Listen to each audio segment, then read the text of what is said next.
this is too long of a time difference. It's just the way it is. That's why it's the way it goes. It's the way it goes. I'm so It's used just- to it where I go 3, 2, 1, and then I hear this. Nick and Mike's delay is different. They're in the same building. Yeah.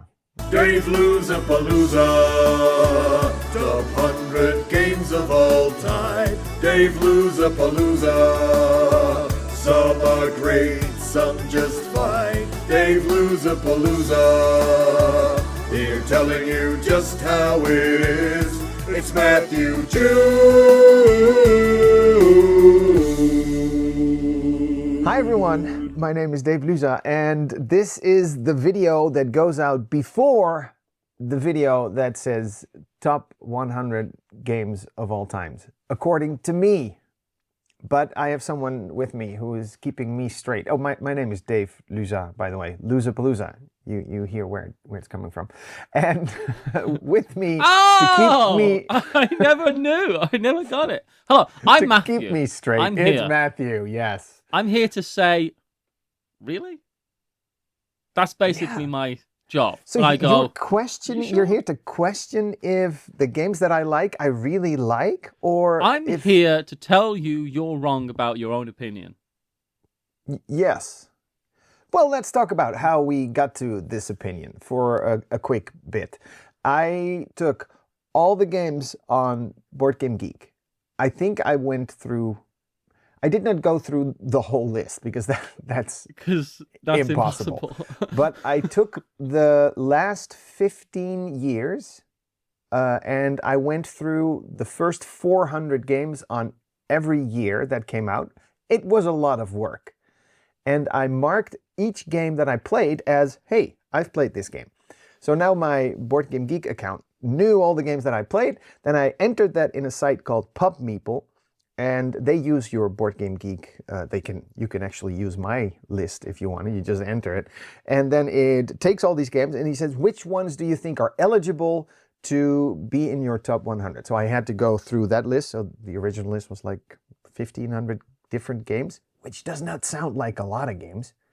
What I think it does. I've been To playing. any normal human, it does. Just That's to a true. normal person on the street. Then I said, okay, these, and then I had a list of 250 games that I thought, well, these are good games. Then So many, I had to so trim much on that Pub down. Meeple. I got to 200 games. And then you press a button, then Pub Meeple says, okay, well, I'm going to give you 2 games of your list, and you're going to tell me which one is the better game. And we're going to do that over 1,500 times. And that gives me a way to rank the games that you just... that you clicked on.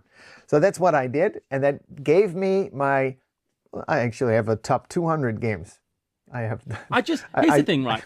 I get that. It's a great way to do it. But that's just... I've done my top 50 games of all time. Because firstly, I'm not doing a top 100. So I've done my top 50. But I only put into that list like 80 games.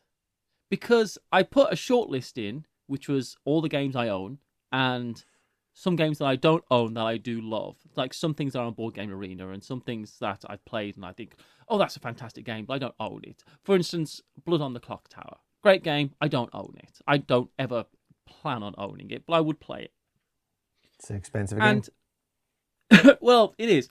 And I cut it down so much before I went in to the Pub Meeple thing because...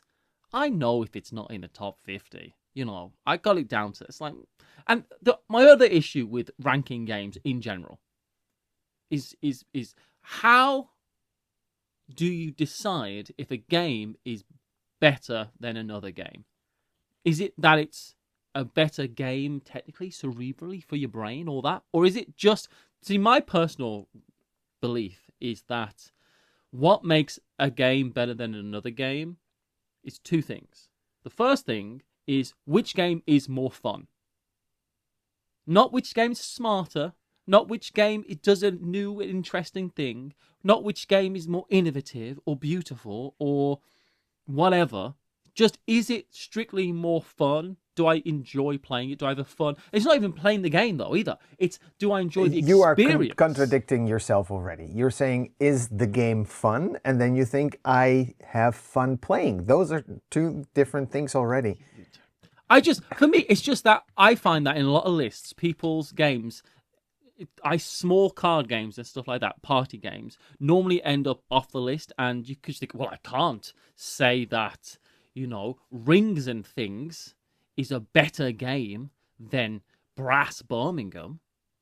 Well, I would say that, I think because I hate Brass. We both we both. I would say simply not playing a board game is better than Brass Birmingham.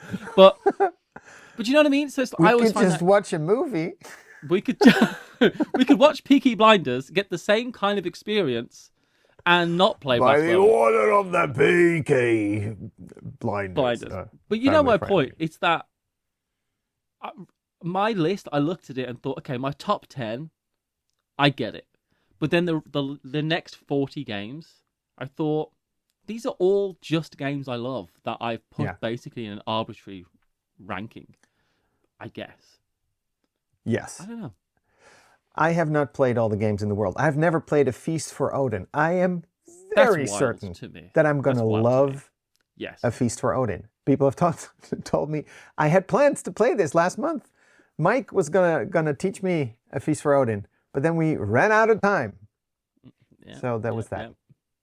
There's lots of games that I've seen and gone, oh, I probably look. Like for me, I've played World Order one time, and we didn't get through the whole game because we were streaming it and we were learning, kind of like doing a first play. So, and it's a fairly big game. I'm pretty sure that if I was to play that a couple times, it would probably be in my top 50. But I can't say it. You know what I mean? It's a joyful thing when you think about it, Dave. There's so many games that we could love. Also, so many gaming experiences that we might have had. I have played, I forgot what the tournament version of that game is. The Pandemic, I think it's called Survival or something like that, where you go in teams and everyone is playing the same game of survival with the same roles, of the game of Pandemic, the same roles, the same things are coming out, but whichever team deals better with the problems that are being thrown at them, they win the game. I have played that 3 times and I had the best of times each of those times, but it's not on the list. It's a version of Pandemic on the list, but it's sometimes the experience of the game is better than the game. But to me, the game made the experience. I don't know. It's funny. And also with me, when I did my list, my top 50 really incorporates about, now I think about it, probably incorporates about 70 games because all of the Carcassonnes are together. All of the Ticket to Rides are together. I put the whole GIF series together. There's that's quite a few that's games. Just wrong. They shouldn't have. Well, Mindbug. I put all the Mindbug together because there's a new Mindbug, but they're all technically different games and you don't actually mix them together brilliantly. But I'm not going to put Mindbug Battle Fruits is 18 and then Mindbug First Contact is 22. It's just like, no, that's just Mindbug. Put it all together. I have done the same. I have a few exceptions to that rule, but we'll get there once we get there, the actual list.